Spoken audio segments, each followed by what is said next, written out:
Hi, Forrest. Nancy Green here, branch executive at the Salem Y. I've had a long history with the Y.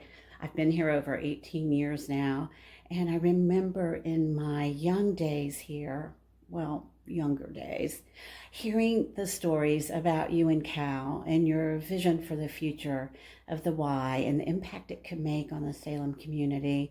I'm so grateful to you that I'm able to work in a field that I love, helping families, helping kids learn to swim safely, serving others. Thank you for all you've done for the Y and for me. Great. Hey Forrest, I hope you're doing well. Miss seeing you. I just wanted to say thank you for all the support you've had with the Y over the years, and really just back when you saw the potential of having a Y in Salem and how many lives you've impacted, thousands of lives you've impacted over the years, because you saw the potential and made it happen. And so just wanted to say thank you and miss seeing you, and I hope to get to talk and see you soon.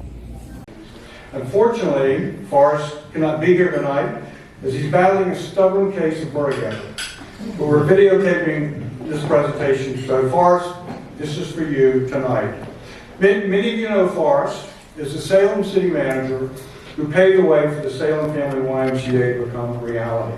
But there's a backstory I want to share with you tonight that came to be, and it's a personal one. So I want to take you back to 1969. I am a 16-year-old getting ready to enter my junior year at Russellburg High School, a small rural school just outside of Lynchburg in Campbell County. That year, the public schools in Campbell County were to be fully integrated, which you can imagine was an anxious time for both black and white students. Black students who had previously had to go to one high school were now going to be split up among the 4 other high schools throughout the county. It also meant the same for the teachers who taught at the all-black high school. So that first day of my junior year, I found myself assigned to the homeroom of one Forrest Jones, who had been teaching at the black high school for the past couple of years.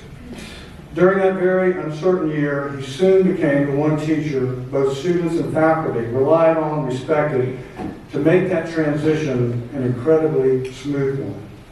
In fact, our senior class dedicated the yearbook to Mr. Jones to recognize how much he meant to all of us. I think we have, there he is. We all have unforgettable teachers that made a difference in our lives, and Forrest was certainly one of mine. So, fast forward, I graduate, go to college. I started a career in the YMCA.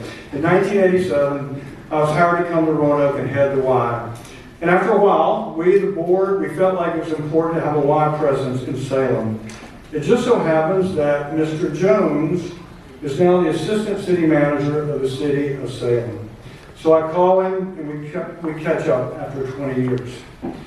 So I begin to sell him on having a Y in Salem, and he's telling me, Cal, I know you, but I don't know the Y. And in Salem, we like to provide the services to our citizens ourselves. But he allowed me to keep pestering him about the Y, and soon an opportunity presented itself. The YWCA was closing its operation of the Lutheran Boys Home gym and indoor pool on the Elizabeth campus that Roanoke College now owned.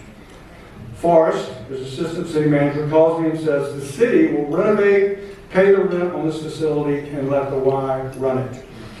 We jumped at the offer, and in February 1996, we opened the Salem Family Y with 400 new members. How many do we have now? 3,000 units. Yeah, thank you. Forrest had brought the Y to Salem. Soon we needed to expand, and Forrest was now the city manager. He developed and proposed a financial partnership agreement between the city and the Y that gave the Y the property and $2.5 million toward the $7 million capital campaign to build it that Spencer France led to raise.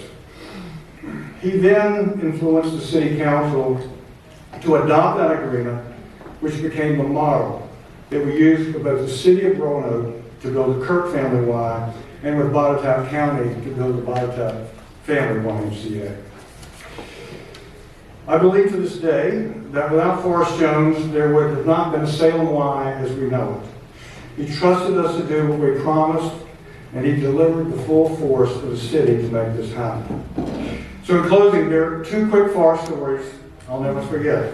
One, when we finalized the city agreement for funding, he took me aside and told me, he said, look, now that we've got this done, you make damn sure that any kid in Salem that wants to be a member of the Y and can't afford it gets a membership. Check for us. We did, and we still do. The second is that after our first branch exec at Salem, a guy by the name of Mike Van Halen left to work for the YUSA, I pursued this guy over here who was at the Emporio Y to come and interview for that position. Although I already knew Mark was our guy, I wanted Forrest's approval, so I asked if he wanted to meet Mark. He said, no, that's your call, Cal, but two things. One is, he better be good, and two, he better live in Salem. I think we checked both of those boxes. Hey, Forrest. I just wanted to say the other night was a really cool night, and congratulations again on the Red Triangle Award. It's a huge deal in our organization for sure, but I thought the night was great, and having Cal present that and share the story of how you guys met and how the Salem Y came about was just really cool and so well received. It also struck me the other day that the Salem Y is why I came to this area, was to be the branch exec there. And I was talking with Trish, and that was her first YMCA job. And then also with Nancy, because I remember when she came some time ago, 3 leaders in our organization, Trish and Nancy, are both awesome. And we were saying, it's kind of funny, if you and Cal didn't know each other and do the things that you did, it might be that none of us were at the Y or in this community living the lives we live. So again, I know you're a person who wants to deflect to others all the time, but I just wanted to say thank you for your leadership and doing the things that you did that changed Salem and changed our lives and everything in between. So thanks again for all you do, and we're just super excited for you to have this award. Hey, Forrest. Just wanted to offer my congratulations on your award that you won last night at the YMCA Legacy Leaders Meeting. So sorry you couldn't be there, but our friend Cal did a wonderful job, which I'm sure you'll see on the video, of presenting you and the story of you and he and the Y in Salem and how that came to be. I'm so thankful that I got to know you, and I hope to see you soon and go over old times or maybe share a lunch or a dinner. Congratulations again, Forrest.